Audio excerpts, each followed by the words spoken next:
This is China 40 years ago, where the poverty level was above 90%. And today, China looks like this. Since 1990, China has averaged breakneck GDP growth of just over 9% per year, sometimes peaking at over 14%. Today, China contributes 18% to the global GDP.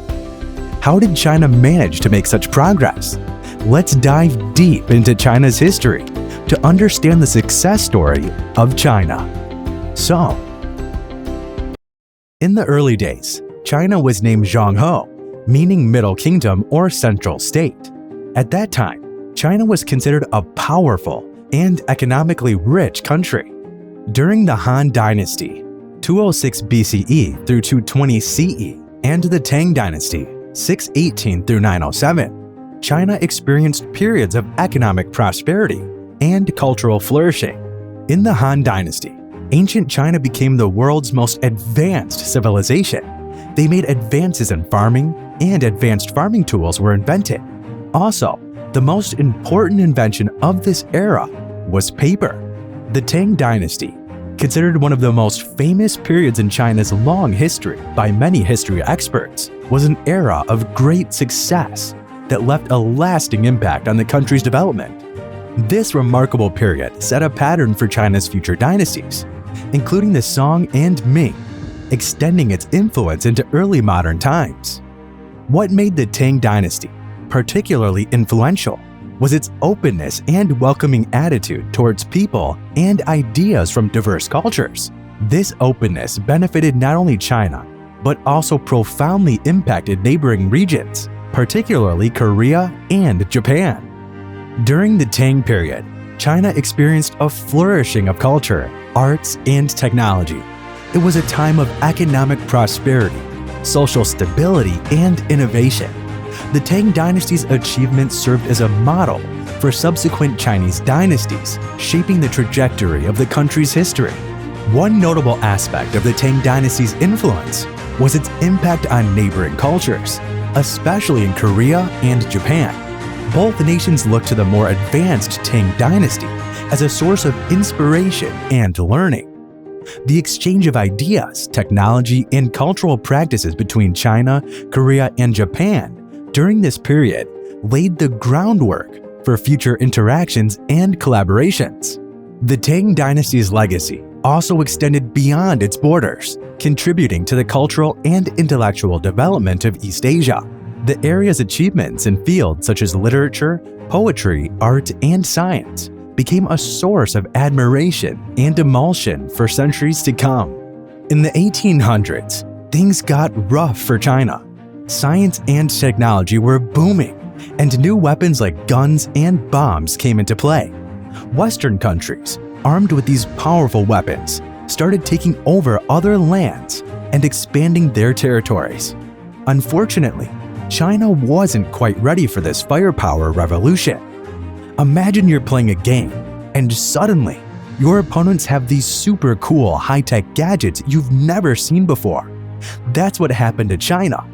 Western countries, especially the British, came in with their advanced weapons, and China, caught off guard, had to give up some of its land. This not only messed with China's borders, but also seriously hurt its economy. The situation got even worse when Japan invaded China in 1931. By 1937, Japan had a good chunk of China under its control, and China was kind of falling apart. Think of it like a superhero story, where the hero faces a bunch of tough villains one after the other. China was facing these challenges, and the economy, once the proud Middle Kingdom, was no longer the prosperous powerhouse it used to be. It was a tough time for China, but history has a way of turning things around. The war in Asia continued with Japan's surrender in 1945. Making the victory of Allied powers including China. After the end of World War II, China underwent significant political changes. So let's talk about some of the important events and factors that played a significant role in China's journey to success. The Chinese Revolution, 1911. The last dynasty was the Qing dynasty, founded by Manchu invaders. This period was considered an era of peace and prosperity in China. The 1911 revolution, also known as the Xinhai Revolution, ended China's last dynasty, the Qing dynasty, and established the Republic of China. The revolution was named as Xinhai because it occurred in 1911, the year of Xinhai stem branch in the sexagenary cycle of the traditional Chinese calendar. The revolution successfully ended in 2,132 years of imperial rule in China, 271 years of Qing dynasty, and marked the beginning of China's early Republican era. Sun Yat-sen, a revolutionary leader, played an important role in establishing the Republic of China on January 1, 1912. Early Republic period. Sun Yat-sen was the first provisional president of China. After him, Yuan Shikai succeeded Sun Yat-sen and attempted to establish a monarchy, but faced opposition, leading to his resignation in 1916. At that time, the central government was weak, and the government was unable to assert control over the entire country. So China experienced a period of fragmentation and power struggles among regional warlords. The era of the warlord lasted approximately from 1916 to 1928. This era came to an end with the Northern Expedition. The purpose of the Northern Expedition campaign was to reunify China. The campaign, launched by Kuomintang (KMT) in 1926, was a political party founded by Sun Yat-sen. Chiang Kai-shek led the campaign at that time, and with the help of the Chinese Communist Party (CCP), they succeeded against the warlords. But the alliance between KMT and CCP didn't last long, and the conflict started between them, setting the stage for the Chinese Civil War. After the Chinese Revolution of 1949, which marked the victory of the Chinese Communist Party, the People's Republic of China was declared on October 1, 1949, by the communist leader Mao Zedong. With the introduction of the People's Republic of China, several significant events and developments took place. During this period, the land was redistributed from the landlords to the peasants, aiming to address rural inequality. The people were encouraged to farm. The first 5-year plan was introduced to rapidly transform China's economy. The Great Leap Forward, 1958 through 1962. The Great Leap Forward was an economic and social campaign led by the Chinese Communist Party. At that time, the party chairman was Mao Zedong. The campaign was launched to transform the country from an agrarian economy into an industrialized society through the formation of people's communes. The plan, however, ended up being the biggest disaster in Chinese history. More than 45 million people died from disease and famine, resulting from Mao Zedong's failed attempt to convert small family farms to urbanized communes. Cultural Revolution, 1966 through 1976. The Cultural Revolution, also known as the Great Proletarian Cultural Revolution, was a socio-political movement. It was launched by Mao Zedong in 1966 and lasted until his death in 1976.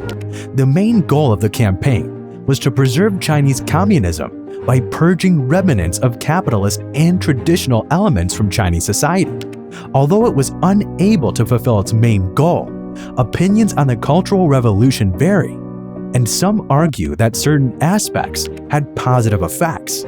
Some positive changes seen are promotion of gender equality, increased access to education in rural areas, artistic and cultural innovation, a sense of ideological unity. Small developments were seen in every field during this era. Deng Xiaoping era.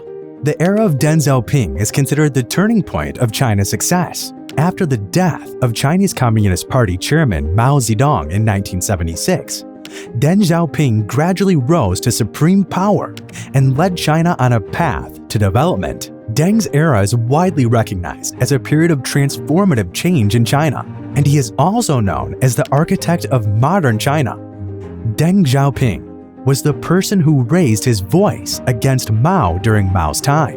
Deng Xiaoping announced the 4 modernizations: agriculture, industry, science and technology, and defense as a comprehensive strategy for economic development. He invested a lot in these 4 areas. In the era of Mao, the agricultural land and its productions were controlled by members of the Communist Party. But in the Deng era, he granted farmers the right to farm a specific piece of land and to make independent decisions about crop selection and land use.